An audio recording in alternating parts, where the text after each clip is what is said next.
Hello students, नमस्कार। समस्त को स्वागत digital Odisha classroom YouTube channel को। क्लास नंबर 1 रे आमे एई ठकी बसिले ठकी जीवो एई गल्पटीर आमे संपूर्ण विषय वस्तु आलोचना करथिले। चलो एहा पार्ट 2 रे आमे एही विषय रे थिबा प्रश्न गुडी को जल्दी जल्दी आलोचना करिवा। जो माने क्लास 1 बा पार्ट 1 देखिनो प्रथमे जल्दी जल्दी जाकी देखि दियो, तापर चलो आमे प्रश्न उत्तर आलोचना करिवा। दिया जाइथिबा प्रश्न गुडी कर ठीक उत्तर पाखरे तारा चिन्ह बा स्टार मार्क दबा। प्रथम 1 नंबर कोन देइची, घरे घियो महू बोही जाउतला। एहार अर्थ कोन? घरे कोन बो धन संपत्ति कोन धन संपद परिपूर्ण थिला। एटा हबो बुझि पालो। एठी समस्ते स्टार मार्क देई दबो। बुझि पालो कि नाही? ए मु मुलेई थिबा थाळीटी से किपरि नेई गला। प्रथम बासन व्यापारी पार्टी करी उठिला, कारण से जानिथिला। काहे से पार्टी करी उठिला हमें क्लास रे आलोचना करथिले। कोन काहे कि ना थाळीर मूल्य बहुत अधिक। एडी समस्ते स्टार मार्क देई दबो। चलो एबे हमें परवर्ती प्रश्न आलोचना नंबर प्रश्न कोन देछि, तुमे जेउ कहानीटी पढिलो ताहार नाम ठकी बसिले ठकी जीव बोली दिया जाइछि। कहानीटीर नाम एपरी काहे कि दिया गला दल रे आलोचना करी ताहार कारण देखो। एई जो गल्पटा हमें पढिलु सेई गल्पर नाम काहे कि ठकी बसिले ठकी जीव बोली दिया आइछि। तमे भाबुच। चलो आलोचना। काहे कि ठकी बसिले ठकी जीव बोली दिया आइछि। एही गल्पर नाम ठकी बसिले ठकी जीव दिया जिबार मुख्य कारण हेउछि एहार शिक्षणीय वार्ता।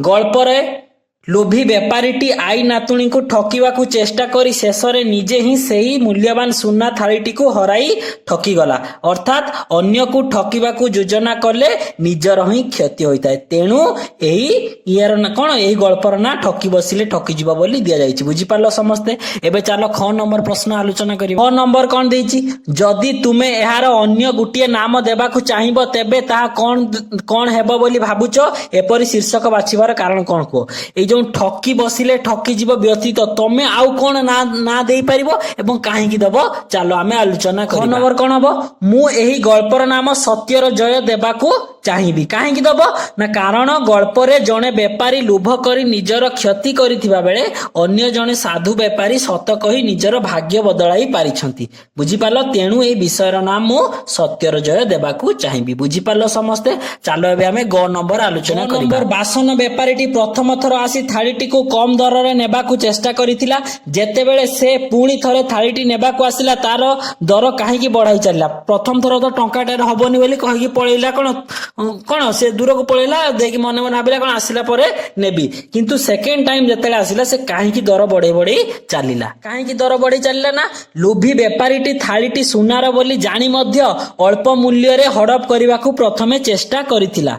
परे सेही थाळीटी को पाइबा आशारे से दर बढ़ाई चलिला, कारण से जानिथिला जे तार प्रकृत मूल्य लाख टंकार अधिक हेबो। समस्त जानि पारलो। एबे चलो परवर्ती प्रश्न आलोचना। गद्यांश ऊपर आलोचना पाखरे पहुंची गलु। कोन देइछि एठी 1 2 3 4 5 पांचटा स्टेटमेंट देइछि। एटा को हमें कोन करिवा आलोचना करि लेखिया माने कोन सरलार्थ लेखिबा। बुझि पालो समस्त। पांचटा हमें कोन लेखिबा सरलार्थ। जो माने मोर क्लास गुडी को प्रश्न उत्तर वीडियो रेगुलर देखो से माने जानि सारिथिबो एटा लॉन्ग क्वेश्चन हमें एठी आलोचना करिवा नाही। एहार उत्तर हमें एही वीडियो रो डिस्क्रिप्शन ले पूरा बढ़िया से तम पई पांचटा रो प्रश्न उत्तर बढ़िया से लिखाई गछि। तमे केवल देखिबो एवं जल्दी जल्दी लिखि दियो। चलो एबे मैं एठे लेट करबानी चिंता करबा विषयटी को आलोचना कर दबा। को पुणी थरे पढ। निम्न रे दिया जाइथिबो वाक्य गुडी को बुझि लेख। प्रथमे कोन आई नातुणी बसी गला कथा भाबुचंती। फास्ट कोन हला सामने बसी भाबुतले। तापरे कोन हला, बुढ़ी एथर तार गला दिनर कथा कहि गला। सबु सुनी व्यापारी आखिरु लुह झरी गला। बुढ़ी जेंति तार सब पुराना कथा कहिला से किपरि धनी थिले एई सब कथा सुनी कोन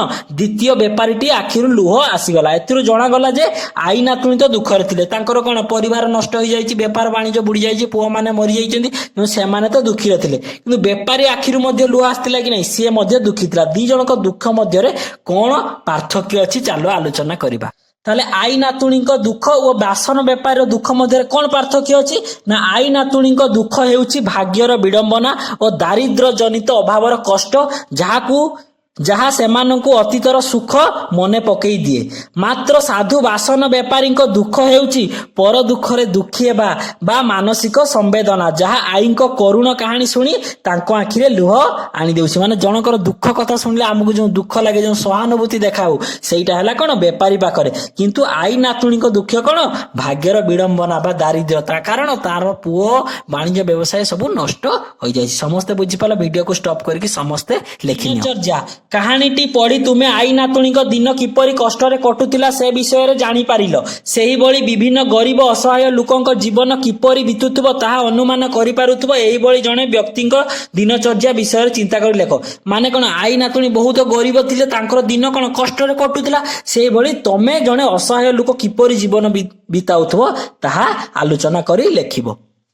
ଜଣେ ଗରିବ ବ୍ୟକ୍ତିର ଚିନ୍ତା ସବୁବେଳେ ଅଭାବ ଓ ଅନିଶ୍ଚିତତାକୁ ନେଇ ରହିଥାଏ। ସେମାନେ ପ୍ରତିଦିନ ଆଜି କଣ ଖାଇବେ ଏବଂ ଆଗକୁ ଦିନ କିପରି କଟିବ ସେହି ଚିନ୍ତାରେ ବ୍ୟସ୍ତ ରହନ୍ତି। ରୋଗ ବ୍ୟାଧି ଓ ପରିବାରର ଆବଶ୍ୟକତା ପୂରଣ କରିବା ସେମାନଙ୍କ ପାଇଁ ଏକ ବଡ଼ ମାନସିକ ବୋଝ ହୋଇଥାଏ, ଯାହା ସେମାନଙ୍କୁ ସବୁବେଳେ ଅସହାୟ କରି ରଖେ। ଏଇଟା ଗୋଟେ କଣ, ଅସହାୟ ଲୋକଙ୍କର ଦିନଚର୍ଯ୍ୟା ମୁଁ ଲେଖିଦେଇଛି। ଚାଲ ସମସ୍ତେ ଭିଡିଓ ଷ୍ଟପ୍ କରିକି ଲେଖିବେ। ସକାଳୁ ଉଠି ଶୋଇବା ଯାଏ କିପରି ଦିନ ବିତାଅ ତାହା ଖାତାରେ ଲେଖ। ତମେ କଣ କଣ ସକାଳୁ ଉଠିଲା ପାଖରୁ ଶୋଇବା ପର୍ଯ୍ୟନ୍ତ କଣ କଣ କର ତାକୁ ଗୋଟେ ସର୍ଟରେ ଲେଖିବ। ତମେ ନିଜେ ଏଟା ଚାହିଁଲେ ଲେଖିପାରିବ, ମୁଁ ମଧ୍ୟ ଗୋଟେ ଏକ୍ସାମ୍ପଲ ପାଇଁ ଲେଖିଦେଇଛି। ତମେ ଚାହିଁଲେ ଏହାଠୁ ଅଲଗା ମଧ୍ୟ ଲେଖିପାରିବ। ମୁଁ ଭୋରରୁ ଉଠି ନିତ୍ୟକର୍ମ ସମାପ୍ତ କରି ପ୍ରଥମେ ପ୍ରାର୍ଥନା କରେ ଏବଂ ପାଠ ପଢିବାକୁ ବସେ। ପାଠ ପଢି ସାରି କିଛି ଖାଏ ଏବଂ ସ୍କୁଲକୁ ଯାଏ। ସେଠାରେ ସାଙ୍ଗମାନଙ୍କ ସହ ପାଠ ପଢିବା ସହ ଖେଳକୁଦ କରେ ଓ ସନ୍ଧ୍ୟାରେ ଘରକୁ ଫେରି ଗୃହ କାର୍ଯ୍ୟ ସାରି ରାତ୍ରି ଭୋଜନ କରି ସଅଳ ଶୋଇବାକୁ ଯାଏ। ବୁଝିପାରିଲ ସମସ୍ତେ? କାହାଣୀର ରଚନା ଶୈଳୀ। ଉକ୍ତ କାହାଣୀର କେଉଁ କଥାଟି ତୁମକୁ ପସନ୍ଦ ଲାଗିଲା ତାହା ସାଙ୍ଗମାନଙ୍କ ସହ ଆଲୋଚନା କରି ଲେଖ। ମାନେ କଣ, ଏଇ ଯୋଉ ଗଳ୍ପଟି ତମେ ପଢିଲ, ଏହି ଗଳ୍ପରେ କୋଉ କଥାଟି ତମକୁ ଅଧିକ ପସନ୍ଦ ଲାଗିଲା ତା ବିଷୟରେ ଲେଖ। ଏହି କାହାଣୀରେ ମୋତେ ସାଧୁ ବେପାରୀର ସଚୋଟତା ସବୁଠାରୁ ଅଧିକ ପସନ୍ଦ ଲାଗିଲା। ସେ ଚାହିଁଥିଲେ ଲୋଭୀ ବେପାରୀ ପରି ବୃଦ୍ଧାଙ୍କୁ ଠକି ପାରିଥାନ୍ତେ, କିନ୍ତୁ ସେ ଲୋଭ ନ କରି ସୁନା ଥାଳିର ପ୍ରକୃତ ମୂଲ୍ୟ ଜଣାଇ ନିଜର ସାଧୁତା ଓ ମାନବିକତାର ପରିଚୟ ଦେଇଛନ୍ତି, ଯାହା ପ୍ରକୃତରେ ପ୍ରଶଂସନୀୟ। ଏହି କଥା ମୋତେ ଭଲ ଲାଗିଲା। କଣ, ଜଣେ ସାଧୁ ବେପାରୀ କିପରି ତାଙ୍କର ସଚୋଟତା ଦେଖେଇଲେ ସେଇ ବିଷୟରେ ଏଇଟା ଲେଖା ହେଇଛି। ପଢିଥିବା କାହାଣୀଟି ତୁମକୁ କାହିଁକି ଭଲ ଲାଗିଲା ତାହା ଦଳରେ ଆଲୋଚନା କରି ଲେଖ। ପୁରା କାହାଣୀଟା ତୁମକୁ କାହିଁକି ଭଲ ଲାଗିଲା, ଉପରଟା କଣ ଲେଖିଲେ, କାହାଣୀର କେଉଁ କଥାଟି ଆମକୁ ଭଲ ଲାଗିଲା, ତଳଟା କଣ, ପୁରା କାହାଣୀଟା କାହିଁକି ଆମକୁ ଭଲ ଲାଗିଲା ଆଲୋଚନା କରି ଲେଖିବା। ଏହି କାହାଣୀଟି ମୋତେ ଭଲ ଲାଗିଲା କାରଣ ଏହା ମଣିଷର ନୈତିକ ଚରିତ୍ରକୁ ସୁନ୍ଦର ଭାବେ ଦର୍ଶାଇଛି। ସାଧୁ ବେପାରୀଙ୍କ ସ୍ୱଚ୍ଛଳ ବ୍ୟବହାର ଏବଂ ଲୋଭୀ ବେପାରୀର ବିଫଳତା ମାଧ୍ୟମରେ ସାଧୁତା ହିଁ ସର୍ବଶ୍ରେଷ୍ଠ ପନ୍ଥା। ଏହି ବାର୍ତ୍ତାଟି ଖୁବ ପ୍ରଭାବଶାଳୀ ହୋଇଛି। ଏହା ସରଳ ଭାଷାରେ ଏକ ବଡ଼ ଜୀବନ ଶିକ୍ଷା ଦେଇଥାଏ। ବୁଝିପାରିଲ ସମସ୍ତେ? ବାକ୍ୟରେ କିଛି କଣ ରୂଢି ଦିଆଯାଇଛି, ତାକୁ ଆମେ କଣ ବାକ୍ୟ ଗଠନ କରି ନିଜ ମନରୁ ବାକ୍ୟ କରି ଲେଖିବା। ମୁଁ କଣ ପୂର୍ବରୁ ଲେଖିଦେଇଛି, ଚାଲ ଆଲୋଚନା କରିଦେବା। କଣ, ପାଲରେ ପକାଇବା। କଣ ଲେଖିବ, ଚତୁର ଲୋକମାନେ ଅନ୍ୟକୁ ପାଲରେ ପକାଇ ନିଜର ସ୍ୱାର୍ଥ ହାସଲ କରନ୍ତି। ସେଇଭଳି ଖାଣ୍ଟି ସୁନା। ଖାଣ୍ଟି ସୁନା କଣ ଲେଖିପାରିବ, ବଜାରରୁ ସବୁବେଳେ ଖାଣ୍ଟି ସୁନା କିଣିବା ଉଚିତ। ଆଖି ଝଲସିବା। ଗହଣା ଦୋକାନର ଚକଚକ ଆଲୁକରେ ମୋ ଆଖି ଝଲସି ଗଲା। ତାପରେ କଣ ଅଛି, ଦର ହାଙ୍କିବା। ବଜାରରେ ମାଛ କିଣିବା ପାଇଁ ଲୋକମାନେ ଖୁବ ଦର ହାଙ୍କନ୍ତି। ତାପରେ କଣ, କଥା ପଦକ ଲକ୍ଷେ। ସାଧୁ ଲୋକଙ୍କ ମୁହଁର କଥା ପଦକ ଲକ୍ଷେ ଟଙ୍କା ସହ ସମାନ। ତାପରେ କଣ, କାହାଣୀର ଚରିତ୍ର। ଠକି ବସିଲେ ଠକିଯିବ। କାହାଣୀରେ 4ଟି ଚରିତ୍ର ଅଛନ୍ତି। କିଏ କିଏ, ତାଙ୍କର କଣ, ସେଇ ଯୋଉ ବୁଢୀ ଆଈ ଅଛି, କିଏ, ତାର ନାତୁଣୀ ଅଛି, 2 ଜଣ ବେପାରୀ। ଏଇ 4ଟି ଚରିତ୍ର ଅଛନ୍ତି କି ନାହିଁ? ସେମାନଙ୍କର ଗୁଣ ବର୍ଣ୍ଣନା କରୁଥିବା ଶବ୍ଦ ଗୁଡ଼ିକ ଚିନ୍ତା କର ଓ ଲେଖ। ସେଇ 4 ଜଣ ବେପାରୀଙ୍କର ଗୁଣ ଗୁଡ଼ିକୁ ଚାଲ ଆଲୋଚନା କରିବା। ମୁଁ ଲେଖିଦେଇଛି, କେବଳ ଆମେ କଣ କରିବା, ଆଲୋଚନା କରିବା। ଗୁଣ ଆଲୋଚନା କରିବା। ଆଈ କଣ ଥିଲା, ବିଶ୍ୱାସୀ ଥିଲା। ଆଉ କଣ, ସ୍ୱାଭିମାନୀ ଥିଲା। ଏତେ ଗରିବ ହୋଇ ମଧ୍ୟ ସେ ଭିକ ନ ମାଗି ନିଜର ଜିନିଷ ପତ୍ରକୁ ନେଇ କଣ ବିକ୍ରି କରି କଷ୍ଟରେ ଚଳୁଥିଲା। ଆଉ କଣ, ମମତାମୟୀ ଥିଲା। ସେ କଣ, ସମସ୍ତଙ୍କୁ ସ୍ନେହ କରୁଥିଲା। ଆଉ କଣ, ଦୟାଳୁ ମଧ୍ୟ ଥିଲା। କାହିଁକି, ସେ ସତ କଥା କହିଲା ପରେ ବି ତାକୁ ସେ ଅଳ୍ପ ପଇସାରେ ମଧ୍ୟ ଥାଳିଟିକୁ ସୁନା ଥାଳି, ଏହା ସୁନା ଥାଳି ବୋଲି ସତ କଥା କହିଥିଲା ବୋଲି ସେ ଦ୍ୱିତୀୟ ବେପାରୀକୁ କଣ, ଥାଳିଟି ଦେଇଥିଲା। ବୁଝିପାରିଲ କି ନାହିଁ? ତ ଆଈ କଣ ଥିଲା, ବିଶ୍ୱାସୀ, ସ୍ୱାଭିମାନୀ, ମମତାମୟୀ, ଦୟାଳୁ। ଚାଲ ଏବେ ଆମେ ନାତୁଣୀ ବିଷୟରେ ଆଲୋଚନା କରିବା। ନାତୁଣୀ କଣ ଥିଲା ନା, କଣ, ନିରୀହ ଥିଲା। ଆଉ କଣ, ଅଳ୍ପେ ସନ୍ତୁଷ୍ଟ। ପଇସା ପତ୍ର କମ ଥିଲେ ମଧ୍ୟ ସେ କେବେ ଜିଦି କରୁନଥିଲା, ଅଳ୍ପରେ ସନ୍ତୁଷ୍ଟ ଥିଲା। ଆଉ କଣ, ସହନଶୀଳ ଥିଲା ଏବଂ ସରଳ ମନା ଥିଲା। ସମସ୍ତେ ଜାଣିପାରିଲ? ଚାଲ ଏବେ ଆମେ କଣ କରିବା, ପ୍ରଥମ ବାସନ ବେପାରୀ ବିଷୟରେ ଆଲୋଚନା କରିବା। ପ୍ରଥମ ବାସନ ବେପାରୀ କେମିତି ଥିଲା, ଚୋଠା ଥିଲା କି ନାହିଁ? ଚୋଠା ଥିଲା। ବହୁତ ଲୋଭୀ ଥିଲା କି ନାହିଁ? ଆଉ କଣ ଥିଲା, ଲୋଭୀ ଥିଲା, ଠକ ଥିଲା। ଆଉ କଣ ଥିଲା, ଅହଙ୍କାରୀ ଥିଲା। ସମସ୍ତେ ଲେଖିନିଅ ଦେଖିକି। ବର୍ତ୍ତମାନ ଜାଣିବା କଣ, ଦ୍ୱିତୀୟ ବାସନ ବେପାରୀ।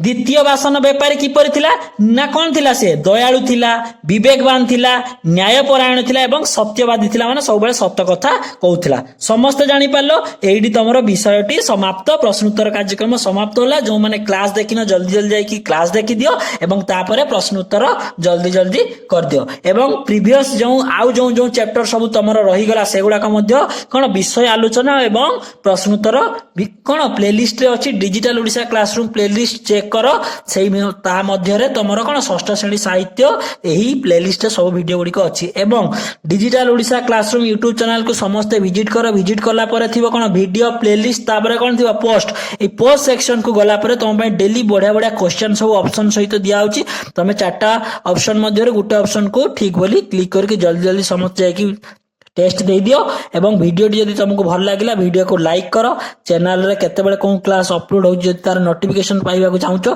तो आम चैनल डिजिटल ओडिसा क्लासरूम को समस्ते सब्सक्राइब करो समस्त को बहुत बहुत धन्यवाद थैंक यू।